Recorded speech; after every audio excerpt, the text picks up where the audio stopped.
বোন, শাশুড়িরা অনেক বাজে মন্তব্য করে, অনেক সময় অনেক খারাপ কাজ করে আপনার সাথে, বা অনেক অত্যাচার করে, আপনার হক আদায় করে না।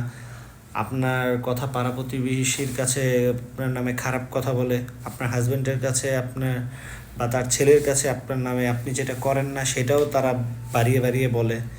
কিন্তু আপনি যদি আপনার হাজবেন্ডের সুখী, মানে আপনার হাজবেন্ডকে শান্তি করতে চান বা আপনার হাজবেন্ডকে খুশি রাখতে চান, তাহলে কিন্তু আপনিও চাইলে পারেন আপনার ওই শাশুড়িকে আপনার মায়ের মতো করে নিতে।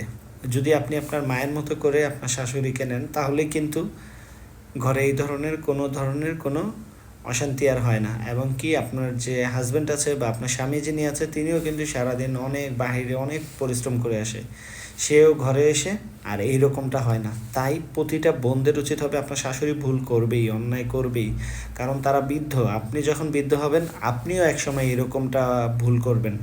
তাই আপনাদের কাছে আমার রিকোয়েস্ট থাকবে, প্রচুর পরিমাণ সবর করে তাদেরকে সহ্য করে আপনার মায়ের মতো করে নিয়ে আপনাদের ফ্যামিলিটা খুব সুন্দর করে সাজিয়ে রাখা। শয়তান তখনই সব থেকে বেশি খুশি হয় যখন একটা ফ্যামিলির মধ্যে শয়তান বিচ্ছিন্নতা সৃষ্টি করে দেয়। ঠিক আছে?